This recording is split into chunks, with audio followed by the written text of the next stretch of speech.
Hello student, welcome to my channel Chakraborty একাডেমিতে তোমাদের স্বাগত। এটা ঘোলা গার্লস হাই স্কুলের একটা লাইফ সায়েন্স প্রজেক্ট, তোমরা দেখতে ভালো লাগবে। এটা ঘোলা গার্লস হাই স্কুলের প্রজেক্ট। দেখুন আমরা একটা নাম দিয়েছি Sayanti Debnath, class 8 or 6 section A life science project year 2025।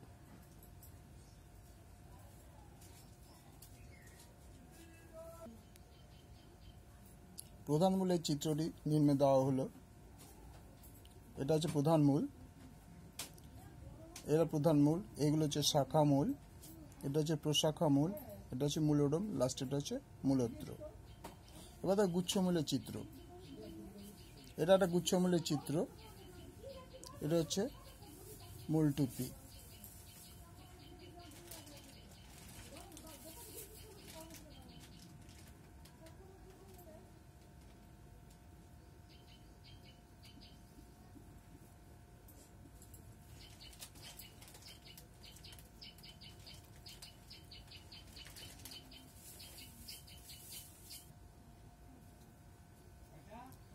প্রধান মূল ট্যাপ রুট, এটি মূলত দ্বিবীজপত্রী উদ্ভিদের মূল।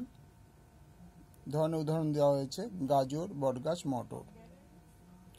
তাই অংশগুলি দেখো। প্রধান মূল একটা মোটা মূল হচ্ছে প্রধান মূলটা হচ্ছে মোটা মূল। পার্শ্বমূল হচ্ছে এই মূল থেকে গজানো শাখা মূল। মূলে অগ্রভাগ এই অংশটা মাটি ভেদ করে ঢোকে। মূল টুপির কাজ কি? মূলত অগ্রভাগকে রক্ষা করে। বৈশিষ্ট্য কি আছে? একটি প্রধান মূল ও পার্শ্বমূল থাকে, গভীরভাবে মাটিতে প্রবেশ করে। সি হচ্ছে মূল টুপি থাকে। ডি হচ্ছে দ্বিবীজপত্রী উদ্ভিদ দেখা যায়। তাহলে প্রধান মূলে আমরা কি কি পার্ট পেলাম? প্রধান মূলের অংশগুলি আমরা প্রধান মূলটা হচ্ছে মোটা মূলটা হচ্ছে প্রধান মূল, যেটা একদম গোড়া থেকে স্টার্ট হয়, সেটা হচ্ছে প্রধান মূল। তারপর প্রধান মূল থেকে পাশে যে ছড়িয়ে থাকে ছোট ছোট সরু সরু মূলগুলো, সেগুলো হচ্ছে পার্শ্বমূল, গজানো শাখা মূল। মূলে অগ্রভাগ অংশ মাটিতে ভেদ করে ভেতরে ঢোকে মাটিতে। মূল টুপিকে আছে মূলত মূলের অগ্রভাগকে রক্ষা করেছে মূল টুপি। বৈশিষ্ট্য কি আছে? একটি প্রধান মূল, পার্শ্বমূল থাকে, গভীরভাবে মাটিতে প্রবেশ করে। 3 নম্বর হচ্ছে মূল টুপি থাকে। ডি হচ্ছে দ্বিবীজপত্রী উদ্ভিদে দেখা যায়। তাহলে আমরা এটা প্রধান মূলে পেলাম। এবার আমরা গুচ্ছ মূলে আসছি। গুচ্ছমূল কি বলছে? একটি দ্বিবীজপত্রী উদ্ভিদের সাধারণ মূল। উদাহরণ যেমন ধান, ঘাস ও পেঁয়াজ। অংশগুলি কি আছে? গুচ্ছমূলে পাতলা একগুচ্ছ মূল একসঙ্গে জন্মায়। মূলে অগ্রভাগ ও মূল টুপি থাকে, প্রতিটি ছোট মূলে থাকে। বৈশিষ্ট্য কি আছে? প্রধান মূল থাকে না, অর্থাৎ গুচ্ছমূলে প্রধান মূল থাকে না। বি, এইসব মূল পাতলা ও সমান আকৃতির হয়। সি, মাটি আঁকড়ে ধরে রাখে। ডি, একবীজপত্রী উদ্ভিদ দেখা যায়, একবীজপত্রী উদ্ভিদে দেখা যায়। সি হচ্ছে মূল টুপি থাকে।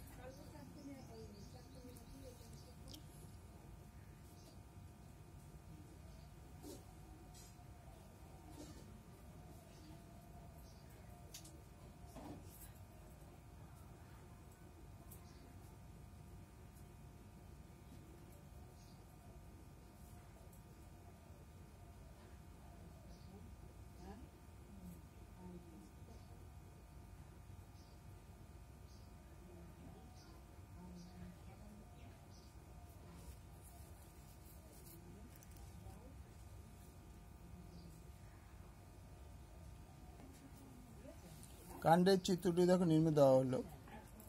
একটা আদর্শ কাণ্ড এটা। এর যে অগ্রমুকুল, পাতা, পর্ব, কক্ষ, পর্বমধ্য, কাক্ষিক মুকুল, শাখা। এটা আদর্শ কাণ্ডের একটা চিত্র।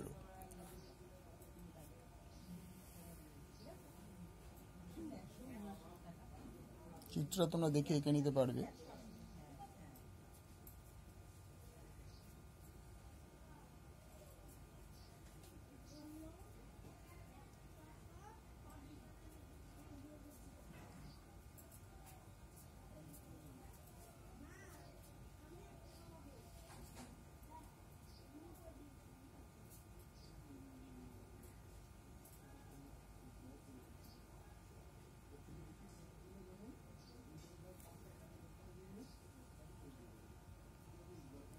কাণ্ডের ব্যাখ্যা।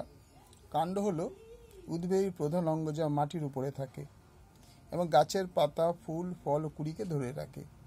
এটি উদ্ভিদের দেহকে সোজা করে দাঁড় করিয়ে রাখে এবং বিভিন্ন অংশে পানি, খনিজ পদার্থ ও খাদ্য পরিবহনে সাহায্য করে।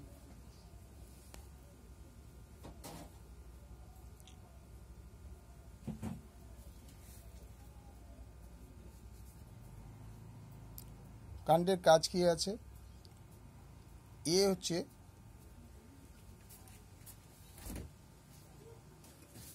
সহন ও ধারণ করা, বি হচ্ছে পরিবহনে উপযোগী, সি হচ্ছে খাদ্য সঞ্চয়, ডি হচ্ছে প্রকাশ্য বৃদ্ধি, প্রজননে সাহায্য করা। গঠন। কাণ্ড হল উদ্ভিদের মূল কাঠামো যা পাতা, ফুল ও ফল ধারণ করে। এটি সাধারণত খাড়া এবং লম্বা হয়ে থাকে। উদ্ভিদের খাদ্য সঞ্চয়। কাণ্ড খাদ্য সঞ্চয় করতে পারে, যেমন আলু, পেঁয়াজ ও অন্যান্য উদ্ভিদের ক্ষেত্রে। বৈশিষ্ট্য কি আছে? কাণ্ডের যেখান থেকে শাখাগুলো বেরিয়ে আছে তাকে বলে পর্ব বা নড। বি, দুটি পর্বের মাঝখানে জায়গাটা হলো পর্বমধ্য। সি, পাতা আর কাণ্ডের মাঝে যে কোণ তৈরি হয়ে থাকে তাকে বলে কক্ষ বা অ্যাক্সিল। ডি, মাটির উপরে কাণ্ড, শাখা প্রশাখা বা ডালপালা, পাতা, ফুল, ফল নিয়ে গাছের যে অংশটি থাকে তাকে বলা হয় বিটপ।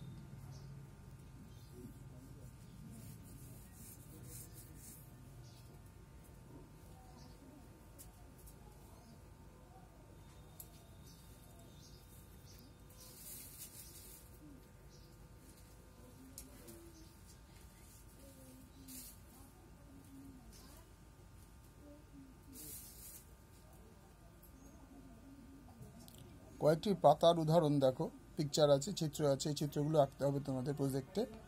গাঁদা পাতা, এটা অর্থাৎ গাঁদা ফুলের যে পাতা হয় সেটা গাঁদা পাতা, গাঁদা, আবার গাধা বানিয়ে দিও না, গাঁদা পাতা। তারপর হচ্ছে অশ্বত্থ পাতা, তারপর হচ্ছে জবা পাতা এটা, এবং কলা পাতা। তাহলে দেখতে পেলে গাঁদা পাতা, অশ্বত্থ পাতা, জবা পাতা ও কলা পাতা। এই চিত্রগুলো তোমাদের প্রজেক্টে এঁকে দেখাতে হবে।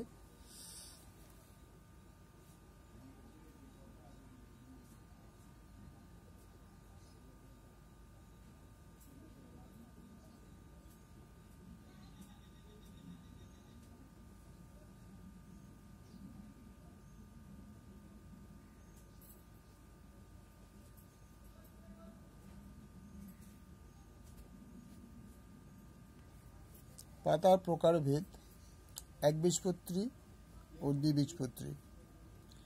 একটি পাতার বিভিন্ন অংশ: পত্রফলক, পত্রবিন্দ, পত্রমূল।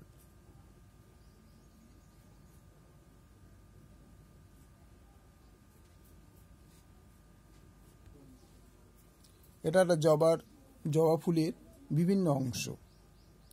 পুরোটাই একটা জবা ফুল দিয়েছে। দেখো, দেখা যায় গর্ভকেশর, পুংকেশর, দুই দেখার দল, এটা হচ্ছে বৃতি, গর্ভকেশর এখানে আছে। আচ্ছা দেখো, পরাগধানী আছে, গর্ভমুণ্ড, গর্ভদণ্ড, পুংদণ্ড, পরাগধানী। উপরে জবা ফুলের গঠন অংশের নামগুলো চিহ্নিত করা হয়েছে। তোমরা দেখে এই ছবিগুলো এঁকে তার বিভিন্ন অংশ চিহ্নিত করতে হবে।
দেখো সম্পূর্ণ ফুল, যে ফুলের 4টি অংশ থাকে তাকে বলা সম্পূর্ণ ফুল।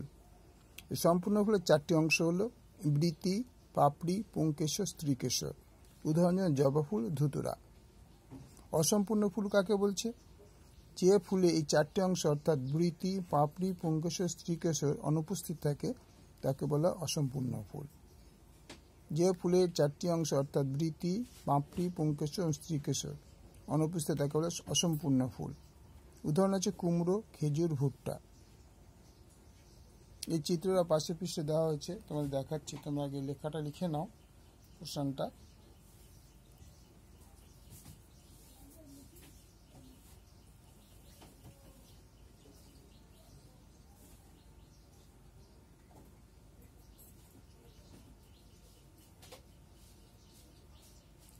ভালো লাগলে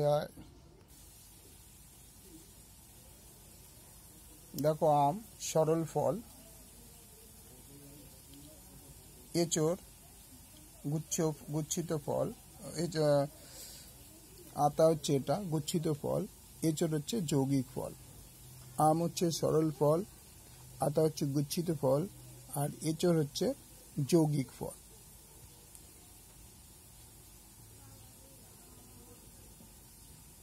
পেন স্কুলে তো পেন্সিল দিয়ে লেখা হয়, তাই হয়তো তোমাদের কাছে অস্পষ্ট, কিন্তু আমটা তোমরা মোটামুটি বুঝতে পারছো, দেখে তোমরা করে নেবে। আম সরল ফল। আমের বর্ণনা দেখো, একটি বোটা, তার উপর একটি মাত্র অংশ, আর তাতে একটা বীজ। প্রকৃতি কি আছে? এইরকম ফলকে সরল ফল বলা হয়। রূপ কি? একবীজপত্রী রূপ। আতা গুচ্ছিত ফল। একটা বোটা, তার উপর অংশ, অনেকগুলো অংশগুলো আলাদা আলাদা করা যায়, প্রতিটি অংশে একটা করে বীজ আছে।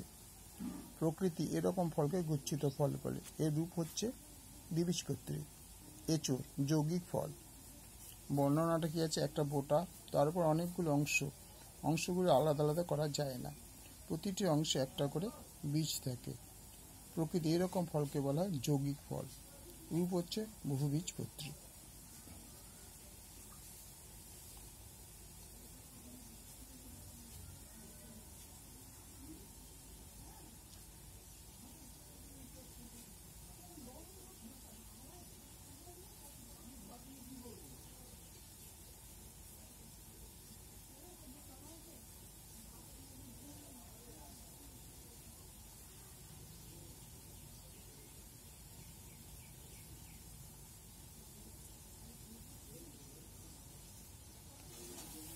তাহলে তোমাদের এই প্রজেক্টটা ভালো লাগলে লাইক করবে, শেয়ার করে বন্ধুদের মধ্যে ছড়িয়ে দেবে। ওকে, আপাতত তোমাদের জন্য বাই।